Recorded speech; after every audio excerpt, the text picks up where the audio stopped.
My name is Don Snellgrove. I'm the safety chair for the 2026 Annapolis to Bermuda race. Specifically, my job is really threefold. One is to brief all of the skippers and crews on what the safety requirements are for the race.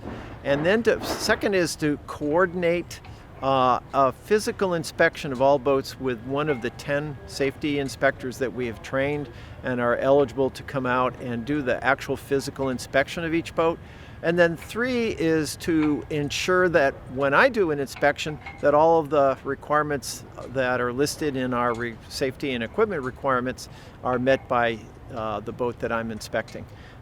It takes about an hour and a half, maybe 2 hours to do each physical inspection. And it's very much a partnership with the skipper. We're there not only to ensure they comply with it, but we're also there to answer questions that they might have on ways that they might skin the cat, so to speak, or comply with a specific requirement. It's not an adversarial relationship by any means. We're there to figure out how they can meet the requirements and suggest some ways that might be done. But we're not there to flunk them out of class, so to speak. The Annapolis to Bermuda race is unique, I think, amongst the eastern coast offshore races for two reasons. One is it's the longest, 753 miles. But even just as important, I'd say, is the fact that the first 120 miles of the race is just getting out of the Chesapeake Bay. With the shallow water that can sometimes be confronted by the skippers and crews, to the commercial traffic, to the light winds, all add up to a very challenging first 24 hours just to get out of the bay. Once you get out of the bay, you still got the Gulf Stream to contest with and cross that, but you've now got 620 miles or so, often in a straight line, but sometimes tacking to get yourself all the way around to the final finish line on the eastern side of Bermuda. The first real presentation that we give for prospective skippers and crews is today on the 15th of November, where we go through in fairly good detail in about a 90-minute presentation the requirements that each boat has to meet for the race. And that's followed up by actually hands-on, where all of those participants get to come out and go on one of the three boats that we've got rigged here ready for an offshore race that meet all of the requirements. That I think is a big thing that we'll be doing, today. It follows up with different events that are on the website that talk specifically about sails and rigging, medical challenges, tactics, both going down the bay as well as out in the Atlantic. And so we go through a number of individual seminars that are scheduled, and the schedules and locations are posted on the website for the race.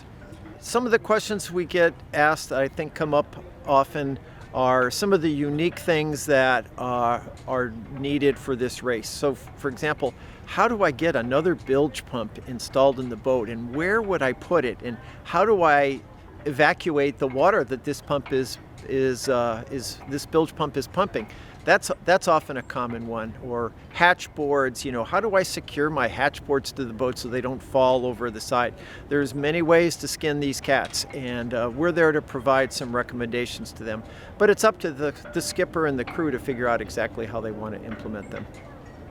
Yeah, we've gotten two major changes to the SERs from the 2024 and previous races. The first one is we now are requiring that each crew member carry within their PFD, their personal flotation device, an automatic identification system man overboard device.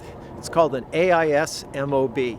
And in essence, what this does is when someone goes overboard and it activates their life preserver, their PFD, it will transmit the location of that person afloat in the water so that any nearby boats can look at their electronic equipment, specifically their chart plotter, and know where to go to retrieve this person in the water.